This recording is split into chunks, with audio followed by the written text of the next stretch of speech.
Previously, I spoke extensively about how democratic socialism and socialism cause bankruptcy, leaves us vulnerable, and why it is a bad thing.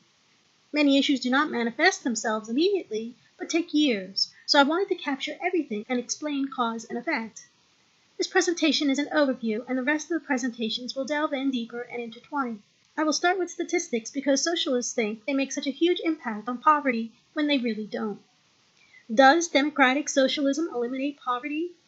This data comes from CIA.gov. As I mentioned before, in socialist countries, it is about who you know in the government and the person in the government. In those countries, when you give 55% of your money to a stranger to redistribute, you become vulnerable to bad people who are deceitful in order to gain power. Hitler was one of those. If you have a good person, then it is not as bad. So in this graph, you can see how corruption can create some serious problems.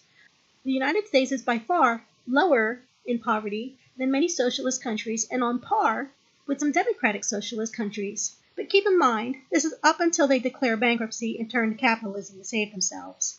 Also keep in mind that poverty means different things in different countries. If they don't turn to capitalism, then their poverty numbers will jump exponentially because when they pay that much in taxes, the whole country will go down except the leadership, of course. So right off the bat, is the inevitable result of socialism really worth it? Let's look at the United States. In the United States, there is always food, always water. Hey, many of our poverty-stricken even have free cell phones, housing, and college, but they don't always know it or even want it. In other countries, they pay 55% and more in taxes and hidden taxes, whereas we pay 12%. So we are on par with them, but we pay way less in taxes. Clearly, our way is better, and we can do better if people would just care more. But the best part about our way is that we are not vulnerable, at least not yet. Obama has weakened us, and another Democrat will weaken us further because they want to raise taxes. Anytime you take 50% of your pay and give it to the government, it means more waste and corruption. Do you think that if you give the government more of your money, that they are going to spend it better than the wasteful way they spend it now? Of course not. They will waste it even more. I am Hispanic, and I grew up in poverty. When I turned 15, I got a job, and ever since then, my poverty has been cured. Jobs cure poverty. Businesses provide jobs. Government must get out of the way of business. It's that simple. Now, don't think that jobs are the only things that stop poverty. Poor choices lead to poverty when there are jobs. For instance, in order to survive in the United States, you can easily get by on $7.20 an hour. So some people may think that these numbers are unreasonable, but they are not.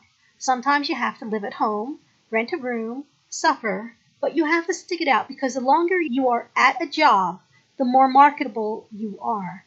People will admire you for sticking it out. Remember that prevention is the cure. Our duty is to educate on prevention.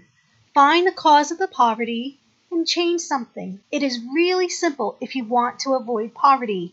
Get a job, avoid debt, avoid having children, avoid drugs, and be healthy. But sometimes bad things happen. If something goes wrong, figure out what and seek help in what to do different or work harder. If it is no fault of yours, then do community work or get an education until things get better. There is one way that people do not realize that works. Vote correctly. If you vote for a Republican or people who don't regulate businesses irrationally because business equals jobs, then it is possible to affect your own life. Also, avoid unions. They don't hold people accountable. And when accountability is not in place, then corruption appears. Corruption equals higher taxes. Avoid politicians who offer free stuff. Nothing is free. It is stolen from someone. Democrats cause the problems by offering free stuff without the dignity of work or education.